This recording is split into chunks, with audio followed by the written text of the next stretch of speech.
Shalom, selamat sore semua. Shalom. Yang di bagian barat, selamat siang. Karena di sana masih siang.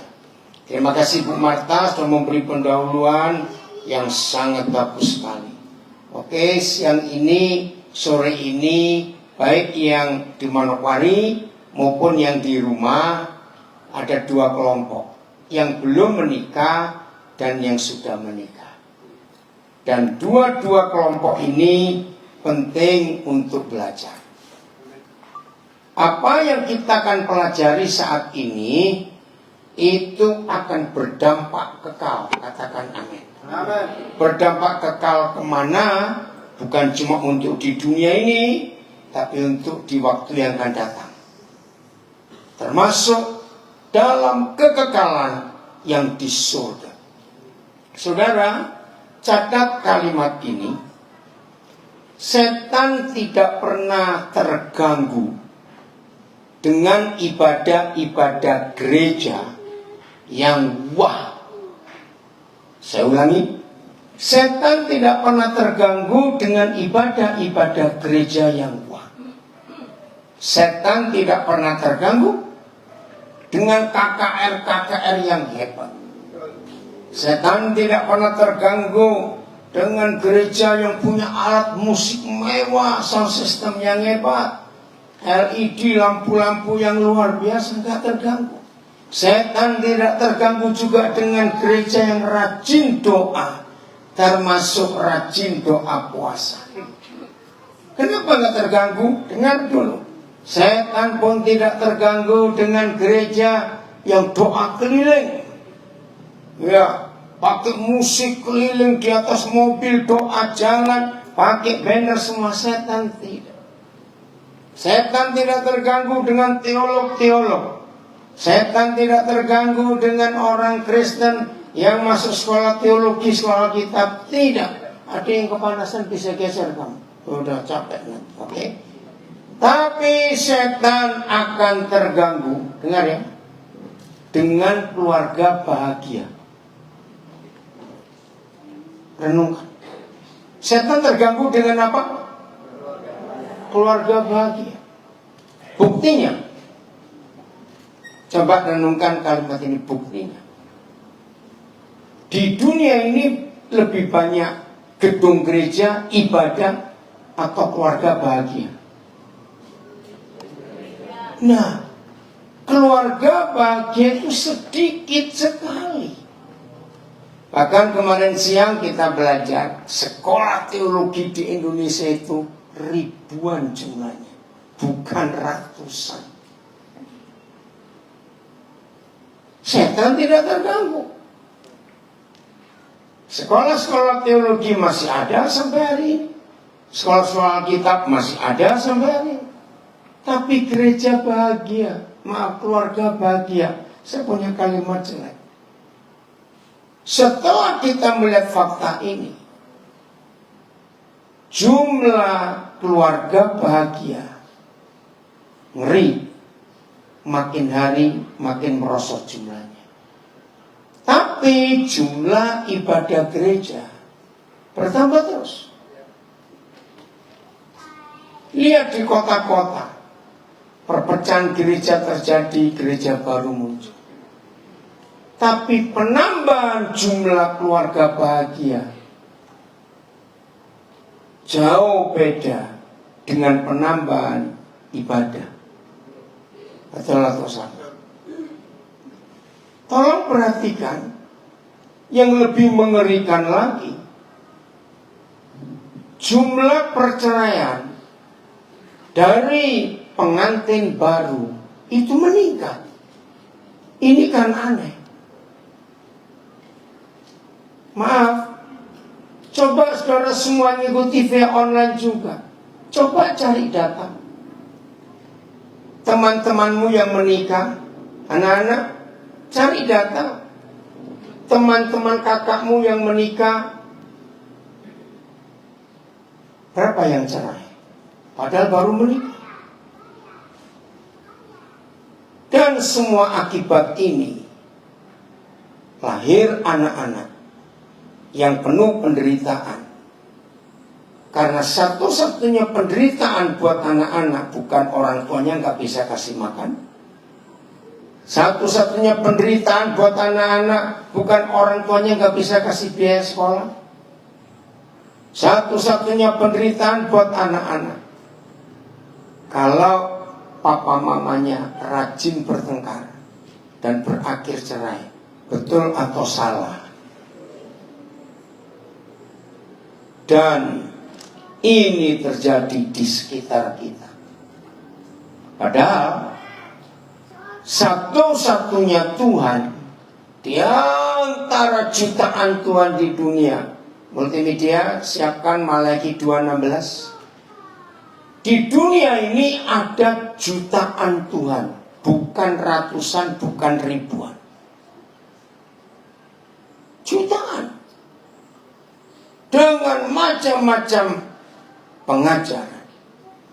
Nah, hanya Tuhan kita, Yahweh Adonai Elohim kita, yang punya pernyataan ini. Ada Malaki 2:16. Tidak ada Tuhan lain, berarti tidak ada buku lain yang punya pernyataan. Kalimat pertama baca dulu. 1, 2, 3. Sebab cukup. Saudara boleh cari di buku mana saja. Tidak ada tulisan sebab aku membenci perceraian, kecuali Alkitab. Tidak ada yang lain.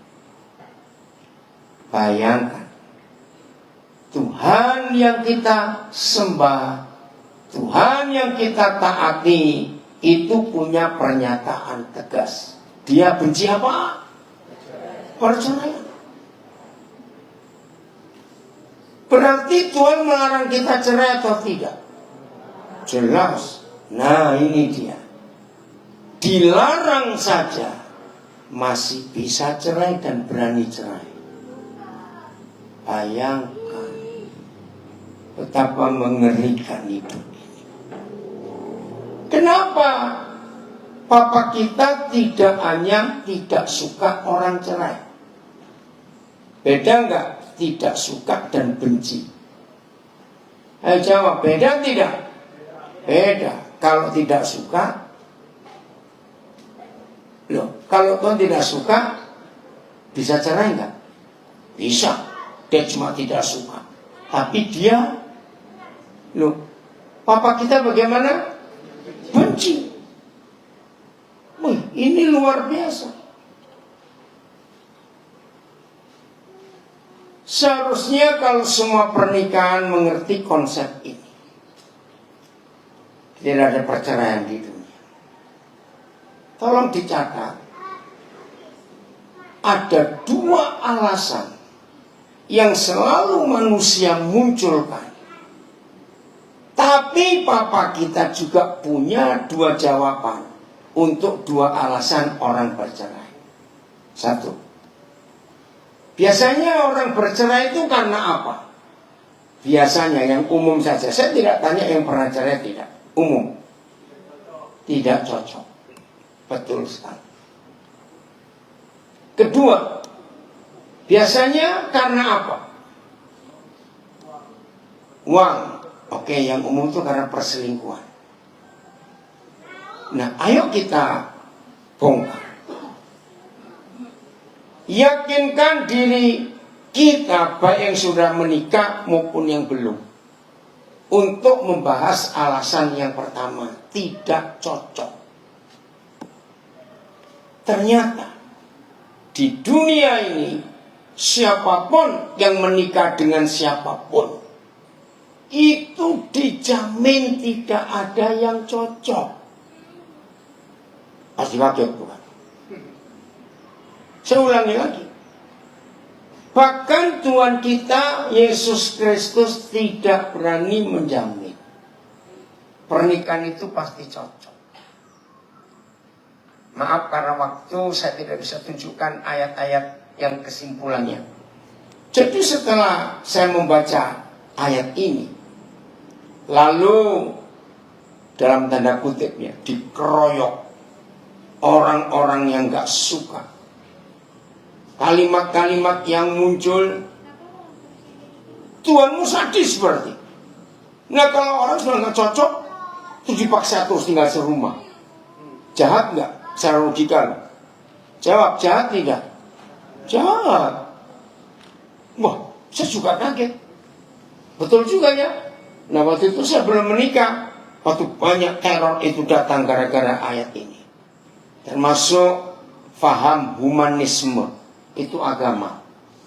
Orang yang percaya tentang humanis, kemanusiaan.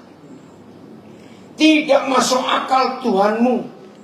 Kalau dua orang itu sudah nggak cocok, sangat tidak manusiawi. Kalau dua orang itu dipaksa tinggal serumah, tidak boleh cerai.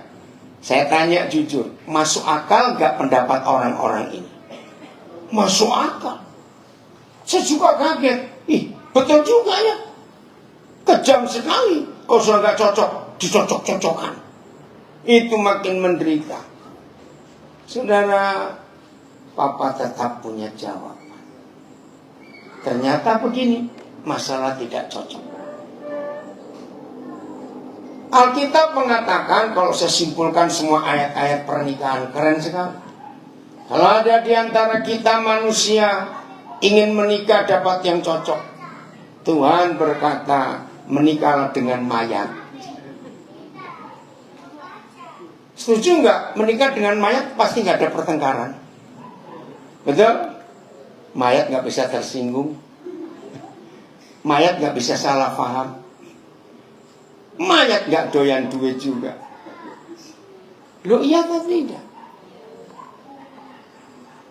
Jadi ketidakcocokan itu justru indah.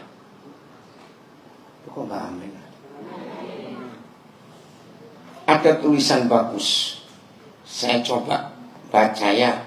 Ini tulisan bagus sekali. Mana ini? Oh, sebentar di sini kan. Maaf. Yang ini.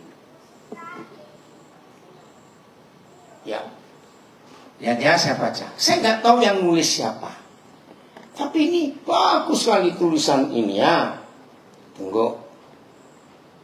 Nah, maka itu pernikahan itu nggak ada yang cocok.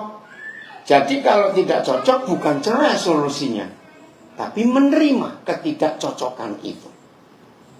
Kok nggak ada yang ngamen? Jangan panjang-panjang ngamen gitu aja. Sebentar. Mana dia? Ini dia. Ya, keluar. Tunggu. Judulnya sepatu.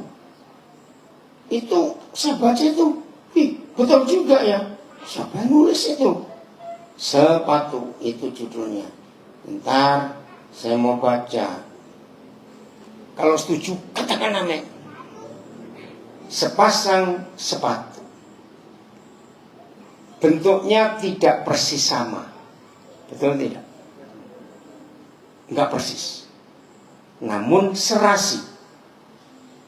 Saat berjalan tidak pernah kompak.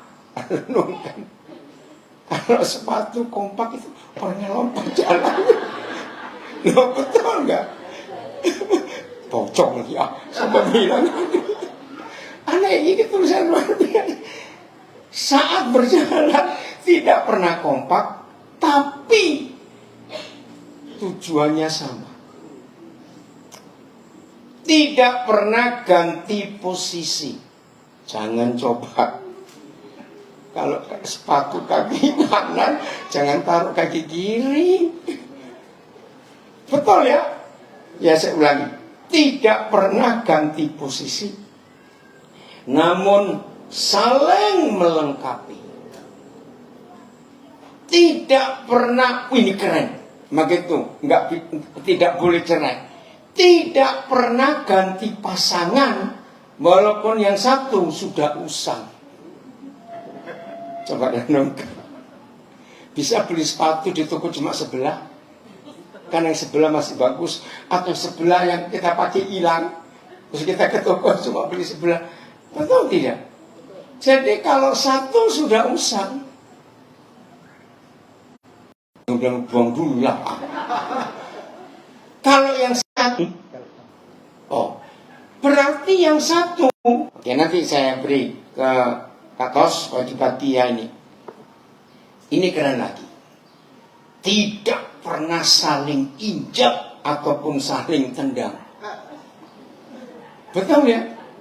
Coba kamu jalan saling tendang jadi apa itu? Keren sekali. Terus, apabila yang satu sakit karena robek hingga harus dijahit, maka yang satu setia menunggunya. Betul? Nggak mungkin kalau satu rusak jahit, saya bilang aku jalan sendiri ya. Nggak lucu. Walau tidak pernah jalan bergandengan. Mau coba pakai tali sepatu kiri kanan diikat jadi satu.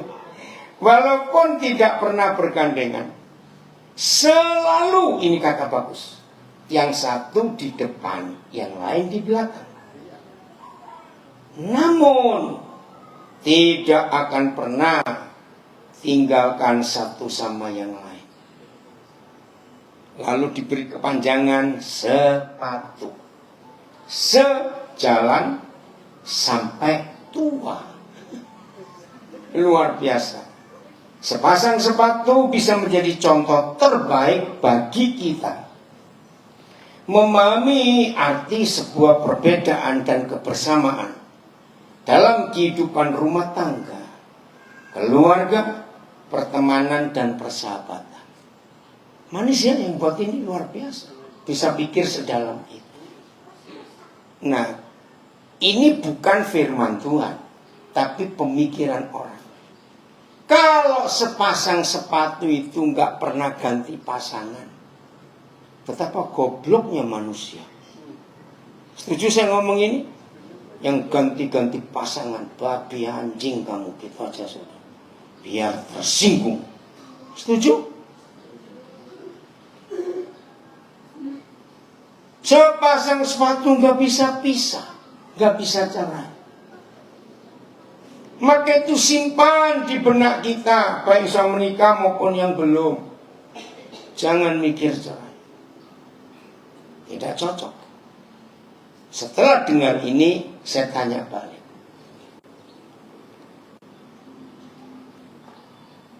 Jadi kalau ada orang cerai, lalu menikah lagi, masalah yang dihadapi sama atau beda? Gak usah ragu-ragu. Sama, karena menikah dengan orang yang aman. Kalau menikah dengan orang-orangan, berarti siapa dia? Mayat tadi itu atau makhluk halus. Nah, yang beda kalau sudah cerai, nikah lagi, yang beda itu namanya. Ngerti maksudnya? Tapi orangnya sama tidak? Pribadi orang itu sama. Pasti akan timbul masalah. Setuju ya? Jadi tidak cocok, tidak boleh jadi alasan. Karena mau menikah dengan siapapun, semua berkata pasti tetap tidak cocok. Ayo saya ulang ya. Mau menikah dengan siapapun, pasti tetap tidak akan cocok. Sebab ini manusia. Nah, saya pakai filosofi Jawa. Orang Jawa itu punya filosofi yang sangat mudah dimengerti untuk pernikahan. Begini kata orang Jawa, kalau kamu mau menikah dapat orang yang baik, orang yang cocok, cari orang yang gak bisa kentut. Cari apa? Bagus tuh kata Jawa. Kalau kentut itu sumber masalah, kok gak aneh? Ada orang dikentutin gak marah. Walaupun pacarmu yang kentut, ayo jawab. Betul? Nah, maka itu kalau kentut itu sumber masalah, Maka kata orang Jawa, jadi kalau kamu ingin menikah nggak ketemu masalah, itu tadi cari orang yang nggak bisa punya masalah, yaitu nggak bisa kentut. Nah, ketika yang satu kentut atau dikentuti, seharusnya dikentuti itu tersenyum. Kenapa? Sama-sama susah benar aja mikir kok. Betul tidak? Sombong kali kau. Orang kentut, jangan mengatakan kamu marah. Loh, ya atau tidak? Ya sudah. Jadi begitu yang di samping kita buat masalah, apa tadi arti masalah? Tadi itu arti masalah itu apa? Kentut susah bener ih. Lupa lagi. Oke, saya balik. Jadi orang Jawa bilang apa kalau menikah? Cari yang nggak punya masalah, cari yang nggak bisa kentut. Karena sampai hari ini sebaik-baiknya orang baik, kalau dia kentut kurang ajar juga. Ya, di hadapan kita. Apalagi sengaja soal ada orang duduk di situ minggir. Nah, jadi kentut itu masalah. Maka itu hebat orang Jawa bilang kalau kamu ingin menikah aman, cari yang nggak bisa kentut. Berarti nggak ada masalah. Ada nggak orang nggak bisa kentut? Satu hari nggak kentut harus ke dokter, saudara. Kok ada masalah besar ini di dalam sini? Waduh, luar biasa. Maka itu suami istri, kalau pasangan bisa kentut, katakan terima kasih Tuhan, dia orang. Enggak, amin. Loh ya enggak. Kalau bukan orang enggak bisa kentut. Dan yang kedua, begitu dia kentut, enggak usah ribut, tepuk pundaknya sama. Setuju? Nah, apa yang terjadi dalam sebuah pernikahan kalau ini terjadi? Ya terjadi apa dalam rumah tangga? Kalau sadar begitu cepatan. Harmonis, bahagia, nggak usah ngeributin kentut. Nah, tapi ada masalah besar. Ada nggak orang punya masalah dengan orang itu 5 tahun yang lalu, dan dia masih ingat sampai hari ini? Ada tidak? Ini menakutkan. Berarti orang ini bau kentut yang sejak 5 tahun lalu masih kecium sampai hari ini. Wih, ini menakutkan ini. Loh, betul tidak? Maka itu suami istri kalau ada masalah dalam hubungan kita berdua, wajar. Karena kita manusia yang bisa. Nah, ya sudah begitu. Nggak usah dipermasalahkan. Nah, maka itu saya tanya jujur aja. Kira-kira kecium bau kentut itu berapa menit, berapa detik? Kira-kira. Cepetan. Berapa? 5 menit? Setengah menit? Salah. Nggak usah dijawab. Ya minggir. Oh, dijawab. Aduh. Loh, betul tidak ya kamu minggir. Ngapain ngitung bau kentut? Loh, iya atau tidak? Nah, itu loh gobloknya kita. Masa ada orang itu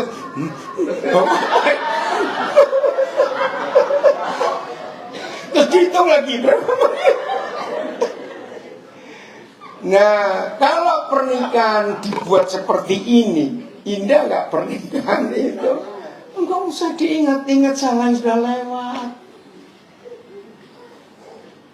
Maka itu dalam pernikahan tidak boleh ada kalimat ini. Ingat yang dulu ya. Kenapa tidak boleh? Berarti ingat bau kentut 10 tahun yang lalu. Itu hidungnya rusak kayak apa itu? Betul? Hebatnya Roh Kudus beri ilustrasi ini luar biasa. Jadi kalau kentut dinikmati, dibau-bau terus, yang goblok yang cium atau yang kentut? Ayo coba jawab, yang goblok yang mana? Oh ya udah, mudah-mudahan kita pintar semua.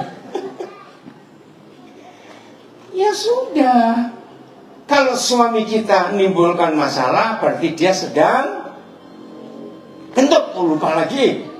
Saya ulangi pertanyaannya. Jadi kalau suami sedang buat masalah, istri sedang buat masalah, berarti sedang kentut.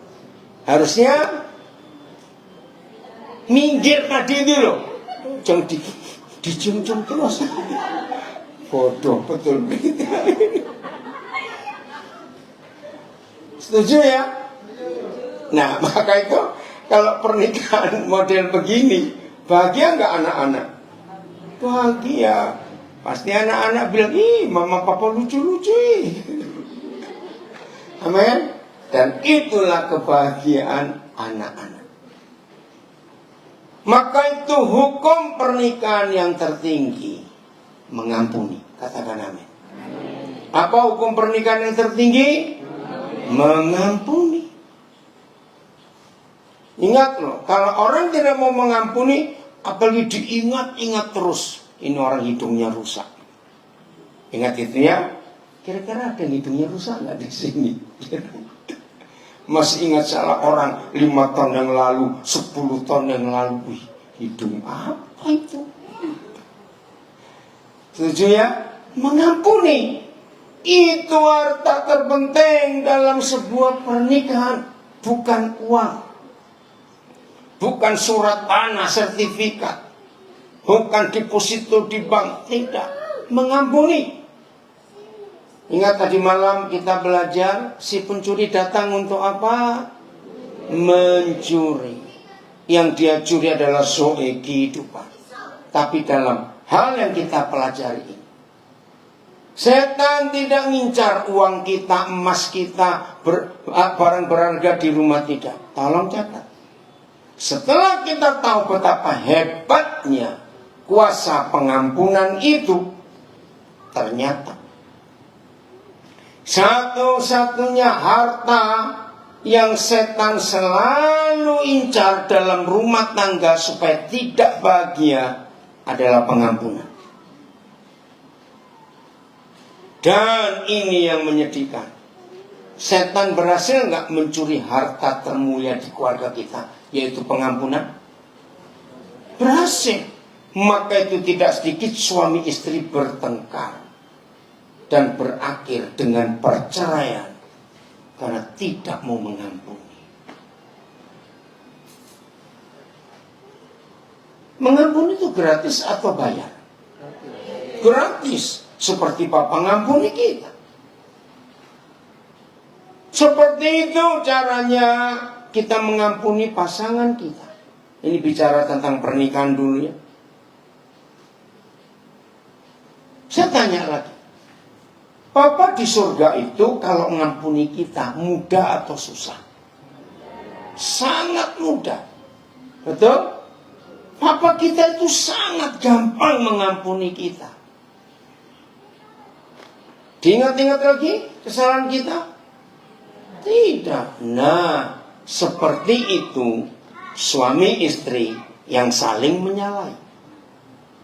Berbuatlah sama seperti Papa. Bagaimana tadi? Mudah atau susah ngampuni kita? Mudah. Seperti itu kita yang disalahi oleh pasangan kita, langsung ampuni. Kita lihat ayat ini, 2 Korintus 5, ayat yang ke-18. Ini luar biasa. Dan ayat 19, nanti kita lihat. 2 Korintus 5 ayat 18.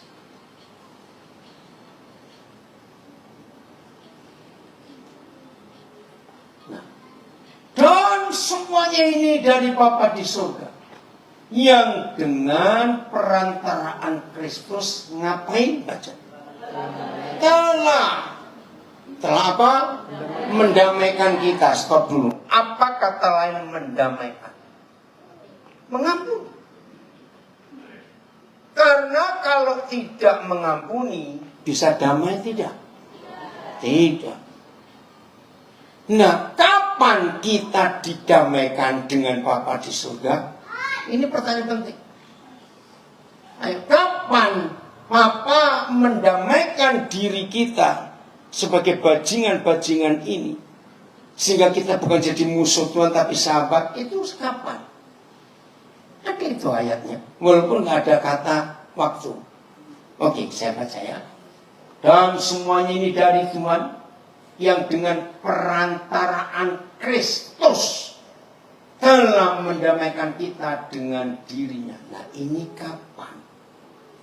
Ini kejadiannya kapan? Kapan? Sudah lupa? Nah, sejak dia mati di kayu salib, itu kapan? Kita sudah ada belum? Pertama kali Roh Kudus ngajar saya pengampunan, saya sampai gemetar. Jadi tolong dicatat bagi yang baru tahu, Pencipta alam semesta yang maha adil. Kalau saya berkata dia maha adil, harusnya kita bebas dari hukuman, tidak? Jawab, harusnya kita bebas dari hukuman, tidak? Tidak, dia adil kok. Tapi dia juga maha kasih. Lalu hukuman itu ditimpakan ke dirinya ketika dia jadi manusia, namanya Yesus Kristus Tuhan. Yang seharusnya siapa terima hukuman? Kita. Nah, sekarang ini jawabannya. Tolong catat, semua kita, termasuk mengikuti online, ternyata Tuhan mengampuni kita itu sejak kita belum lahir. Luar biasa. Karena kagum nggak dengan pengampunan ini? Oke, saya kembali dalam hukum manusia. Jadi kalau ada orang menyakiti kita, menjelekkan kita, pokoknya semua yang jahat dia buat, langsung kita ampuni. Pasti orang itu kaget nggak? Kok cepat sekali kamu mengampuni aku? Betul? Jawab kepada dia. Kalau dia tanya, kok bisa kamu begitu cepat mengampuni aku? Menurut 2 Korintus 5:18, ternyata begini jawaban kita kepada orang yang kita ampuni baru saja berbuat salah. Mungkin buat salahnya belum selesai, sedang berlangsung, dan kita langsung ampuni. Pasti dia tanya, kok cepat kamu mengampuni aku? Betul nggak? Jawab, aku mengampuni kamu sejak aku belum kenal kamu. Amin kan? Ini hukum pengampunan yang luar biasa. Saya ulangi, hati Bapa itu rumah yang sesungguhnya, karena ada pengampunan yang tidak habis-habis. Oh, enggak, amin. Saya ulangi, hati Bapa di surga itu adalah rumah yang sesungguhnya, karena apa tadi baru saya ngomong? Ada pengampunan yang enggak habis-habis. Bahkan ketika istri kita belum salah, ketika suami kita belum berbuat salah, pengampunan jalan duluan. Apa yang terjadi dalam rumah tangga kita, kalau hukum 2 Korintus 5:18 kita praktekkan, terjadi apa di keluarga kita? Setan tidak ada di situ. Karena kita cepat mengampuni. Ini dahsyat, saudara. Saya tanya lagi, jadi kapan kita diampuni? Sejak kita belum lahir. Berarti kita sudah buat salah atau belum? Belum, itu sudah diampuni. Luar biasa. Lalu ada tugas untuk kita. Dan yang telah mempercayakan pelayanan pengampunan, pendamaian itu kepada siapa? Kita. Ini luar biasa. Saya tanya, kalau satu ayat ini kita lakukan dalam hidup kita, baik dalam rumah tangga kita, baik dengan sesama kita, baik dengan tetangga dan siapa saja. Bumi jadi seperti surga tidak? Jawab, bumi jadi seperti surga tidak? Dengan sendirinya. Satu-satunya tanda, satu-satunya ciri, satu-satunya trademark, kalau saya pakai bahasa bisnis, murid Yesus itu tandanya bukan pakai kalung salib, bukan kemana-mana bawa Alkitab. Tanda mutlak murid Yesus adalah selalu mudah mengampuni. Amin kan? Maka kalau kita selalu mudah mengampuni, ingat, tidak ada setan di dunia. Setuju? Dan setelah kita saling mengampuni, kita punya tugas apa? Baca kalimat terakhir ini. Apa tugas kita selanjutnya? Nah, kita diberi mandat untuk menjadi pelayan-pelayan pendamaian. Artinya kemana saja kita pergi harus selalu memberitakan damai. Mungkin nggak kalau orang itu punya musuh terus beritakan damai? Lo mungkin tidak jawab. Tidak, ini orang munafik. Iya, setan akan goda. Bohong lu, bohong, tipu. Musuhmu masih ada 2 ekor. Kamu bilang suruh ngampuni orang. Ngerti? Kalau sempat ketemu setan, pasti dia ngomong begitu. Ayat 19. Bagaimana cara mengampuni? Jadi coba berikan pertanyaan dengan kata. Untuk ayat 18, pertanyaannya, kapan kita diampuni? Jawabannya, sebelum kita lahir. Sejak Yesus mati di kayu salib. Nah, ayat 19, pertanyaannya, bagaimana Tuhan mengampuni kita? Baca sama-sama. 1, 2, 3. Sebab Tuhan memperdamaikan dunia. Siapa dunia itu? Ya, manusia-manusia bejat ini. Saya ulangi. 1, 2, 3. Sebab Tuhan mendamaikan dunia dengan dirinya oleh Kristus. Nah, ini dia. Dengan, ayo baca. Dengan tidak memperhitungkan pelanggaran kita. Wih, ini luar biasa. Jadi kalau ada suami istri suka hitung-hitung kesalahan suaminya, kesalahan istrinya, berarti hidungnya rusak. Karena kentut suami 10 tahun lalu masih ingat sampai hari ini. Kentut istri 20 tahun lalu masih ingat sampai hari ini. Loh, betul tidak? Itu kalau selalu memperhitungkan. Waduh, saya menangis pertama dapat jawaban. Seperti itu Bapa di surga mengampuni kita. Papa lupa enggak kalau kita sudah ngaku dosa? Loh, saya tanya, Papa lupa enggak kalau kita sudah ngaku dosa? Lupa. Nanti kita lihat ayatnya. Jadi, kalau 2 hukum pengampunan ini kita praktekkan, saya tanya, kapan kita diampuni? Sebelum berbuat dosa, sebelum lahir. Bagaimana kita diampuni? Loh, Tuhan ngapain waktu dia ngampuni kita? Ini ayat, aduh. Bagaimana dia ngampuni kita? Dengan tidak hitung-hitung yang dulu. Kok susah sih jawabnya ya? Oke, saya tanya lagi. Kan ada 2 pertanyaan untuk masing-masing. Ada 1 ayat untuk masing-masing ayat. Yang pertama, kapan kita diampuni? Sebelum kita belum lahir, sebelum kita buat dosa. Bagaimana kita diampuni? Dengan tidak ingat yang dulu. Wah, ini luar biasa. Lalu apa tugas kita? Baca kalimat terakhir. Dan ayo, ayat 19. Ada tugas juga ayat 19. Iya, baca. Telah Ngapain? Mempercayakan kepada kita. Apanya? Berita pendamaian itu. Jadi kalau suami istri di rumah rajin bertengkar, ada enggak? Ada enggak? Banyak, bukan ada.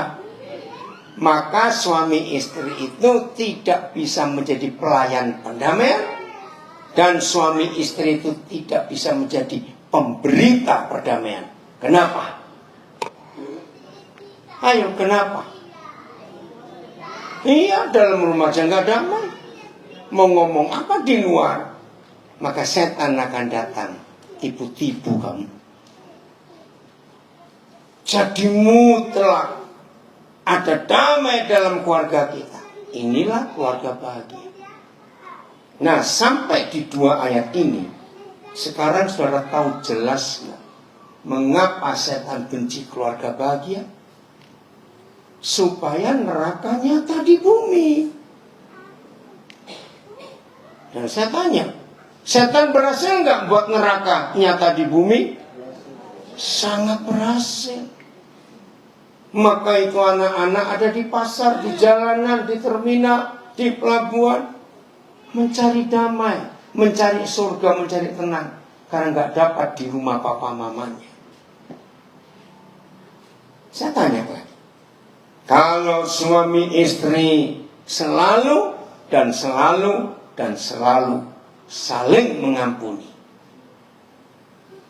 setan jadi pengangguran? Lu cepat jawab. Jelas, karena nggak ada yang diganggu. Kalau setan jadi pengangguran, saya punya konsep ini dan saya percaya ini bisa terjadi. Kalau setan jadi pengangguran, dia bosan tinggal di dunia karena nggak ada kerjaan. Katakan amin. Dan kalau setan nggak ada kerjaan di bumi, dia pasti pulang kampung. Kampungnya di mana? Di neraka. Lu serius? Dan kalau setan nggak ada di dunia, ini dia. Kantor polisi jadi kafe, penjara jadi hotel, gedung pengadilan jadi mall. Kok nggak ada yang ngamen? Telat lagi ya. Loh, betul tidak? Serius? Wih, luar biasa. Maka itu sebetulnya membuat bumi jadi seperti surga. Itu mudah atau susah? Ayo, susah atau mudah, cepat. Saya sudah ngomong 45 menit ini, masih on aja, capek saya ngajar. Ayo, jadi sebetulnya buat bumi jadi seperti surga itu mudah atau susah? Mudah. Semudah setan buat bumi jadi seperti neraka dengan mencuri pengampunan di hidup kita.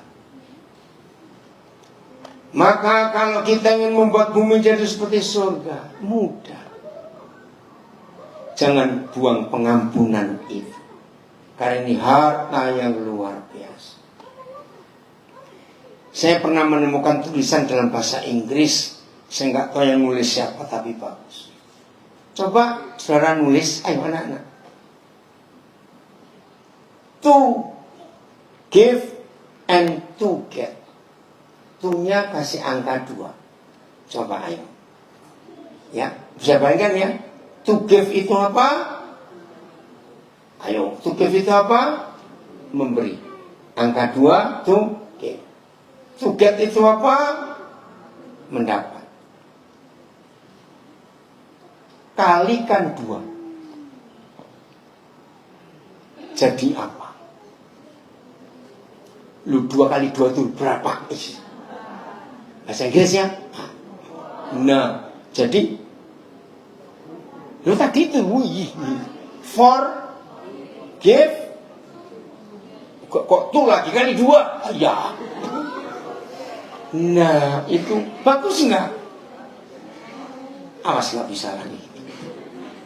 Jadi to give dengan to get, kalau kali 2 jadi forgive and forget.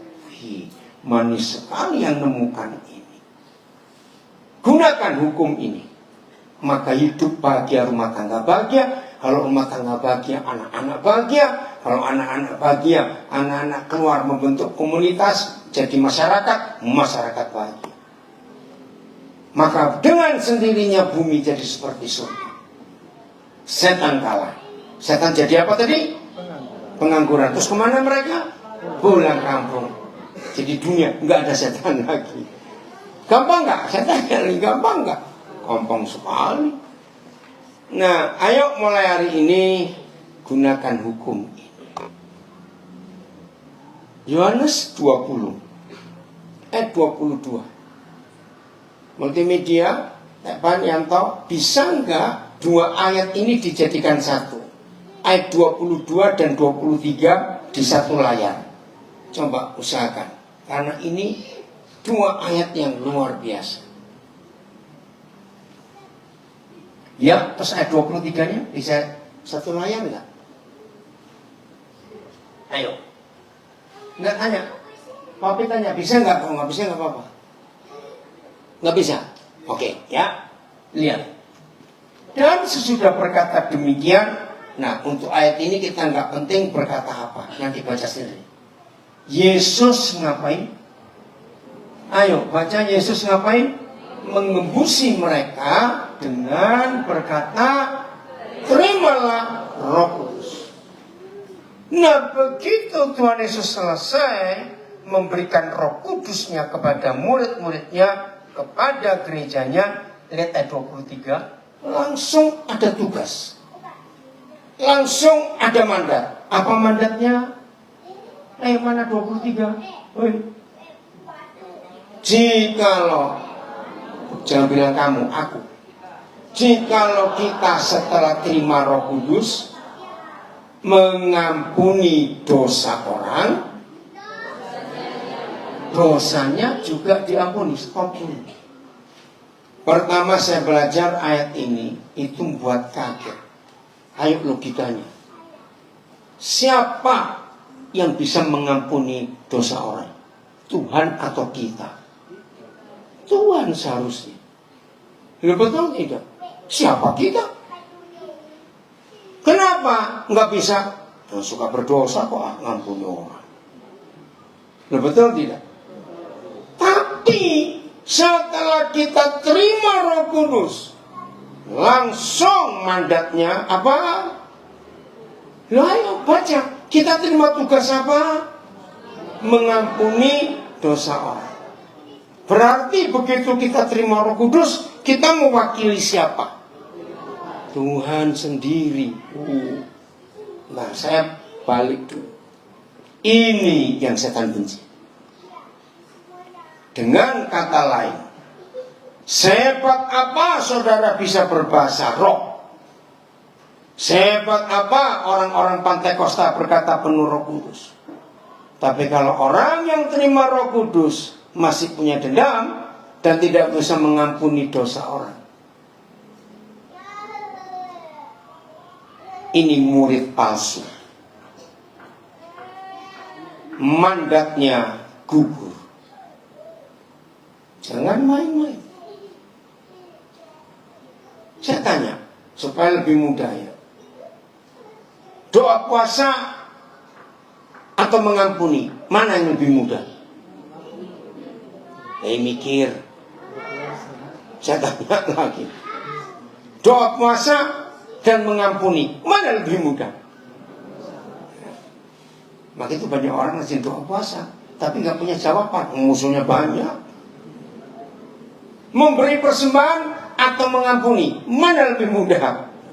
Nah, banyak orang Kristen nyuap Tuhan. Yang penting aku sudah beri duit Tuhan. Awas. Baca Alkitab atau mengampuni, mana lebih mudah? Saudara ingat, keibadah atau mengampuni, mana lebih mudah? Artinya apa saya tanya ini semua? Lu cepat, artinya apa? Ayo, artinya setan tidak melarang kita ibadah, doa puasa, beri persembahan. Tapi begitu setan tahu kita mudah menghilangkan bau kentut, artinya apa tadi? Mengampuni itu urusan lain dengan setan. Catat ini ya suami istri. Bagaimana bentuk yang kedua? Mandat kedua ini menakutkan. Sebelumnya. Berarti menurut mandat yang pertama, dunia ini banyak orang berdosa. Itu gara-gara murid Yesus yang punya otoritas untuk mengampuni dan tidak mengampuni, atau gara-gara setan, dunia banyak orang berdosa. Setelah kita tahu ayat ini, cepat. Ya, ternyata gara-gara kita. Dan ngerinya, saya sampai pertama itu, Tuhan kenapa sudah kalimat yang kedua? Kenapa? Baca kalimat kedua. 1, 2, 3.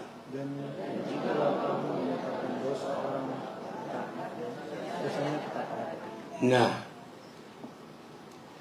ternyata dunia ini banyak dosa gara-gara setan atau gara-gara kita? Gara-gara kita yang punya otoritas mengampuni tapi tidak melakukan. Mungkin kata ini agak susah untuk Papua, tapi saya percaya kita ngerti.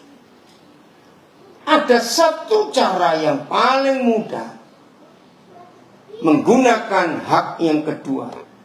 Tanpa sadar, tidak sedikit di antara kita yang berkata melakukan yang kedua, menyatakan dosa orang tetap ada. Ngeri loh saudara. Begini, saya nggak tahu istilah Papua. Pernah dengar nggak ada orang ngomong pada suaminya, pada istrinya, pada anaknya, pada temannya, pada tetangganya, dasar kamu. Ngerti kata dasar itu artinya apa? Loh ya, apa arti kata dasar? Dasar kamu. Ya, menjudge, memberi penghakiman yang sederhana. Lu pernah ngerti nggak kata ini? Maka itu saya bilang dulu, mungkin untuk Papua agak sulit. Tapi ngerti nggak maksudnya? Artinya apa? Ay, susah banget. Artinya apa? Kok kita berkata dasar kamu? Lu kita baru baca kalimat kedua ini loh. Iya, tidak berubah, tapi pakai kalimat yang kedua. Menyatakan dosa. Iya, menyatakan dosa orang itu tetap ada. Karena kata dasar kamu itu memberi stempel, memang kamu begitu. Jujur, sering nggak murid Yesus melakukan itu? Nah, bertobat. Ini yang menyebabkan dunia banyak orang berdosa. Ternyata bukan gara-gara setan. Tapi gara-gara siapa? Kita yang punya otoritas untuk mengampuni, tapi tidak kita pakai. Justru yang kedua kita pakai. Ayo kembali. Ini umum ya. Saya tidak tanya 1-2 yang ada di sini, yang di rumah maupun online. Setelah kita tahu prinsip ini, makin panjang usia pernikahan dua orang ini. Dengar baik-baik. Makin panjang usia pernikahan dua orang ini, suami istri ini,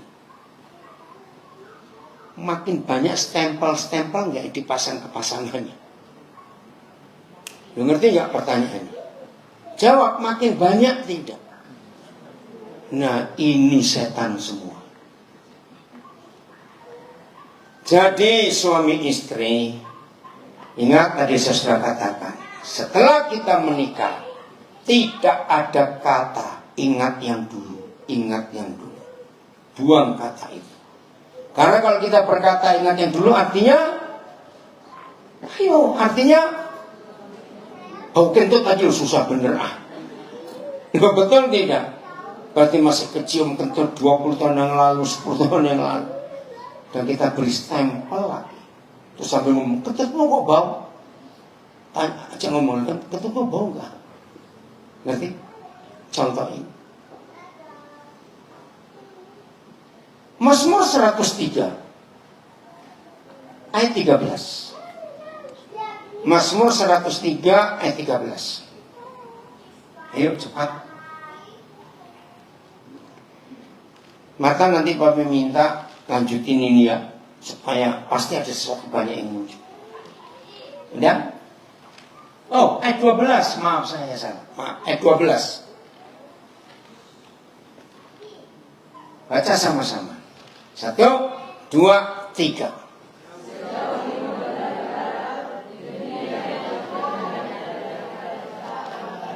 Ayo kita bongkar. Untuk titik arah yang paling besar ada 4, bukan? Apa saja? Timur, barat, utara, selatan. Aneh. Mengapa Papa berkata dengan jelas dari timur ke barat? Dia buang semua kejahatan pelanggaran kita. Apa bedanya dengan dari utara aku buang dosamu ke selatan? Bedanya di mana? Nah, cepat mikir. Ini luar biasa penulisan. Ayo, kalau timur ke barat bagaimana? Kalau utara selatan bagaimana? Apa? Iya. Pak Guru Wiru jawab. Karena bumi ini bulat. Ada nggak titik timur dengan titik barat? Coba jawab. Ada tidak titik timur, titik barat? Tidak ada, karena bulat. Tapi titik utara, titik selatan ada. Nah, ini yang harus dikerjakan suami istri. Jangan ingat-ingat kesalahan suami, jangan ingat kesalahan istri. Seperti Papa di surga tidak pernah ingat kesalahan kita. Katakan amin. Maka itu, kalau hati Papa ada di hidup kita, maka yang ada pengampunan yang tidak habis-habis. Katakan amin. Kalau suami istri selalu berdamai, yakin anak-anak pasti betah di rumah. Enggak, amin, saudara. Kenapa? Karena ada surga, rasa adem, rasa nyaman, dingin, enak sekali. Nah, maka itu penting sekali, pengampunan gak boleh hilang dari kita. Percaya surga bisa nyata di bumi lewat hidup keluarga kita. Ini hukum kasih yang sangat indah. Kalau saya tanya, yang namanya manusia ada nggak yang punya koleksi musuh? Nggak enak sekali. Kalau saya tanya, ada nggak? Tanya. Bahkan musuh-musuh itu sudah banyak yang mati juga, tapi masih dikoleksi terus. Ayo bertobat hari ini. Percaya nggak hidup tidak punya musuh itu sehat? Amin. Hidup tidak punya musuh, asam lambung normal, tekanan darah normal, sakit kepala hilang. Serius. Maka itu Papa kita berkata, hati yang gembira adalah obat yang manjur. Maka itu orang gila jarang sakit. Lo gak percaya? Lo betul tidak? Aneh loh. Kelihatan orang gila itu jarang sakit. Keluyuran, kepanasan, gak mandi, gak gosok gigi, makan sembarangan, gak pernah minum obat, sehat. Karena hatinya gembira. Tapi jangan gila dulu baru sehat, jangan. Tuhan gak suka kalau begitu. Pokoknya legakan hati. Maka itu kalau dilanjutkan firman itu, tetapi semangat yang patah. Apa sih arti kata lain semangat yang patah? Stres, kecewa, dendam, marah, tersinggung. Wah, itu langganan penyakit semua orang seperti itu. Ini contoh saja. Mudah-mudahan gak ada yang ngalami, cuma saya beri contoh. Ada seorang dendamnya pada orang yang baju kuning. Yang baju kuning gak usah tersinggung, saya cuma ngomong. Udah gak usah lihat kiri kanan. Anda, jadi ketika orang ini disakiti oleh orang baju kuning, itu susah keluar dari pikirannya. Percaya nggak? Kalau dia lagi tidur nyenyak sekali, lalu setan iseng, baju kuning dilewatkan dalam mimpinya. Orang ini pasti bangun. Nah, kalau saya begitu, gampang nggak tidur lagi? Susah. Itu orang goblok. Betul? Lagi makan enak, dijamu di restoran yang mahal, ada pelayan baju kuning. Makanan jadi enak enggak? Itu kalau tidak mengampuni. Bodoh sekali. Mau berubah mulai hari ini? Harus, kalau enggak rugi. Ayo papa mama ciptakan surga di keluarga kita. Hal kedua tadi saya bilang nggak bisa cerai. Ada yang kedua, kalau nggak cocok lanjutkan. Percuma, nggak akan ketemu yang cocok kecuali dengan mayat. Jangan lupa itu. Nah, hukum Kristus itu satu-satunya hukum di dunia ini yang tidak dimiliki oleh kelompok apapun dan agama apapun. Lihat, Yesus Tuhan berkata, suami itu apa? Kepala. Istri itu apa? Tubuh. Lihat ini. Jadi kalau ada kepala capek dengan tubuhnya karena sering sakit. Misalnya ini, tanggal 1 sakit lambung, tanggal 2 sakit lutut, tanggal 3 sakit ginjalnya, tanggal 4 sakit tulang belakangnya, tanggal 5 sakit pokoknya sakit terus.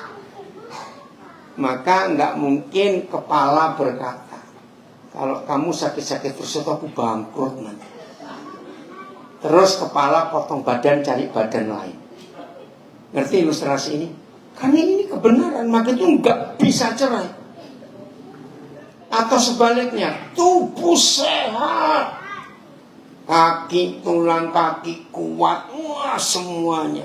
Tapi kepala, tanggal 1 sakit mata, tanggal 2 sakit gigi, tanggal 3 sakit telinga, tanggal 4 sakit hidung, tanggal 6 sakit lidah, terus sakit. Migren kiri, lusa kanan, aduh. Nah, terus tubuhnya bilang, capek aku punya kepala kayak kamu. Aku mau ganti kepala saja. Lu ngerti gak ilustrasi ini? Karena hanya Tuhan Yesus yang memberikan hukum. Begitu seorang pria menikah, dia potong badan. Begitu seorang gadis menikah, dia potong kepala. Lalu kepalanya gadis ditempelkan ke badannya, ditempelkan, saya bilang, ke kepalanya. Kebalik, saya ini ngomong. Begitu sudah menikah, maka badannya suami dulu dong, kan kepala, badannya kan tinggal kepala suami. Ini bikin bingung aja ini. Betul gak? Badannya suami ditempelkan ke kepalanya istri. Ini yang dikubur.